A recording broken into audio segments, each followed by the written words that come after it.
नमस्कार दोस्तों, मैं कहानीकार पेश करता हूँ आपके सामने मुंशी प्रेमचंद जी के द्वारा लिखी गई कहानी, जिसका शीर्षक है सवा सेर गेहूँ। दोस्तों, प्रेमचंद जी हिंदी के प्रसिद्ध और महान कहानीकार हैं। उनका जन्म 31 जुलाई 1880 को बनारस के पास लम्ही नामक गांव में हुआ था। आपने कहानियों के माध्यम से उस समय की सामाजिक अव्यवस्था का चित्रण बहुत ही यथार्थ तरीके से किया है। प्रेमचंद जी ने शोषित वंचित किसान की दयनीय स्थिति को सवा सेर गेहूँ कहानी में व्यक्त किया है। सवा सेर गेहूँ शंकर नामक एक व्यक्ति, जो कि सीधा साधा और भोला भाला किसान था, उसके बारे में है, जिसे धोखे से ऋण के जाल में फंसा दिया जाता है। शंकर एक भोला भाला किसान है। वह किसी तरह अपना जीवन यापन करता है। उसे 2 जून का खाना भी बड़ी मुश्किल से मिलता है। उसकी जिंदगी खस्ता हाल में गुजर रही थी। इसी बीच उसके जीवन में एक ऐसी घटना घटित होती है जिससे उसका जीवन नरकीय हो जाता है। उसके दरवाजे पर एक दिन एक साधु महाराज आ जाते हैं। साधु को खिलाने के लिए उसकी प्रतिष्ठा के अनुरूप उसके पास अन्न नहीं होता है।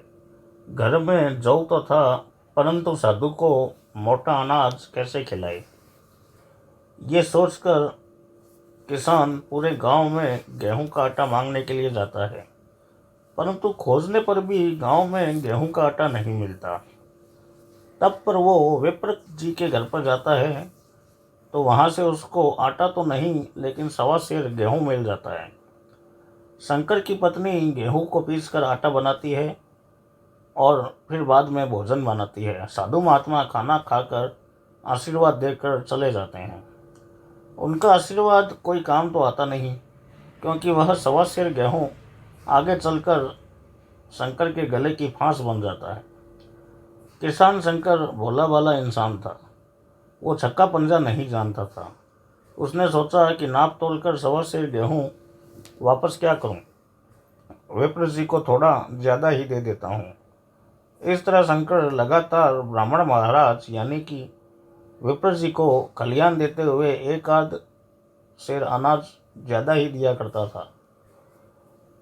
ग्रामीण अव्यवस्था के अंतर्गत पहले मुद्रा का नहीं, बल्कि वस्तुओं के आदान प्रदान का प्रचलन था, जिसे अंग्रेजी में बार्टर सिस्टम के नाम से जाना जाता है। इसके तहत किसान की अव्यवस्था और सामाजिक धार्मिक कार्यों में सहयोग करने वाले वर्गों को उपज का एक हिस्सा दे दिया करते थे। जैसे ब्राह्मण, लोहार, कुम्हार, जमींदार आदि को फसल काटने पर अनाज दे दिया जाता है, इसे ही खलियान कहते थे। आज भी कई गांवों में यह प्रथा प्रचलित है।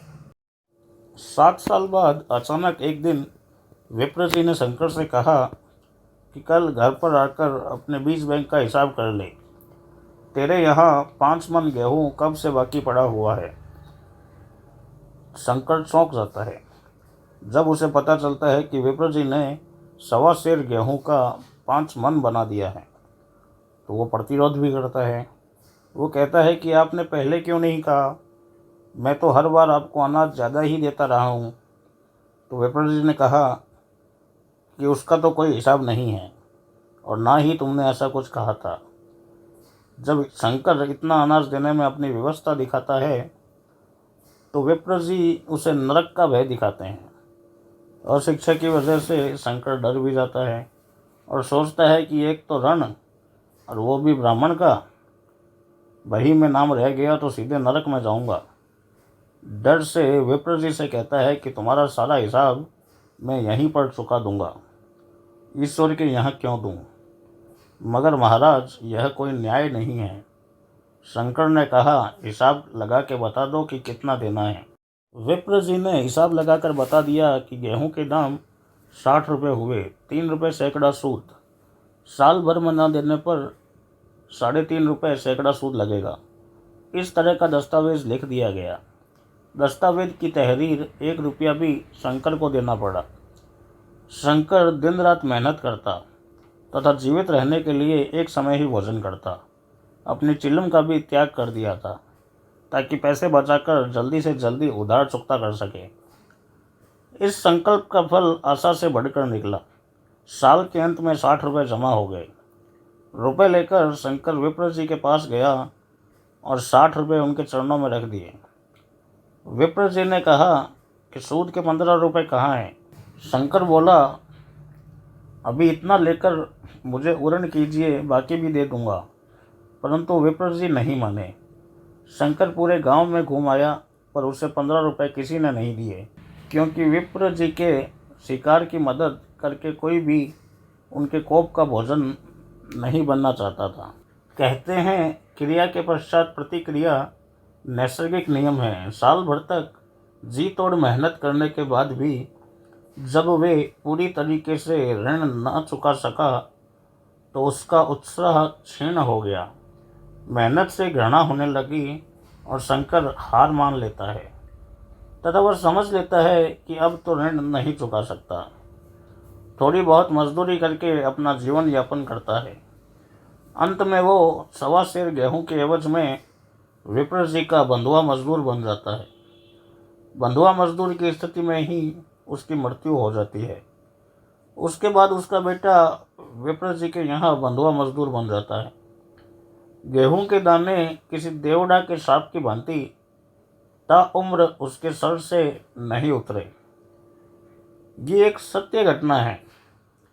ऐसे शंकरों और विप्रों का आज भी दुनिया में कोई कमी नहीं है। अशिक्षा से ग्रसित लोग आज भी साहूकारों और उच्च वर्ग के लिए ऋण मुक्त नहीं हो पाते हैं। शंकर के बेटे जैसे अनेक बेटे आज भी विप्र जी के लोगों की निर्दयता और अन्याय की गिरफ्त में हैं। उनका उद्धार कब होगा, होगा भी या नहीं होगा, यह तो ईश्वर ही जाने। ये कहानी हमें इस बात की शिक्षा देती है कि शिक्षित होना नितांत आवश्यक है। यदि शंकर शिक्षित होता तो वो विप्र जी के नरक के भय से कभी न डरता तथा स्वयं अन्नपूर्ण होते हुए भी 1.25 सेर गेहूं के बदले बंधुआ मजदूर न बन पाता। ये कहानी एक और बात दर्शाती है कि जहाँ तक 1 साल मेहनत करके शंकर 60 रुपये बचा सकता था, तो थोड़ी मेहनत और कर लेता तो कर्ज से उड़ने हो जाता। परंतु उसकी आशा निराशा में बदल गई, जिसके कारण उसने आगे मेहनत ही नहीं की। कहते हैं, आशा उत्साह की जननी है। आशा में तेज है, बल है, जीवन है। आशा ही संसार की संचालक शक्ति है। अतः आशावान व्यक्ति हर बाधाओं को पार कर लेता है। दोस्तों, नई कहानी के लिए सब्सक्राइब बटन को दबाना ना भूलें और अगर मेरे द्वारा कही गई कहानी आपको अच्छी लगी हो तो लाइक बटन को ज़रूर दबाएं और आपको कहानी कैसी लगी ये कमेंट सेक्शन में जाकर मुझे ज़रूर बताएं। धन्यवाद।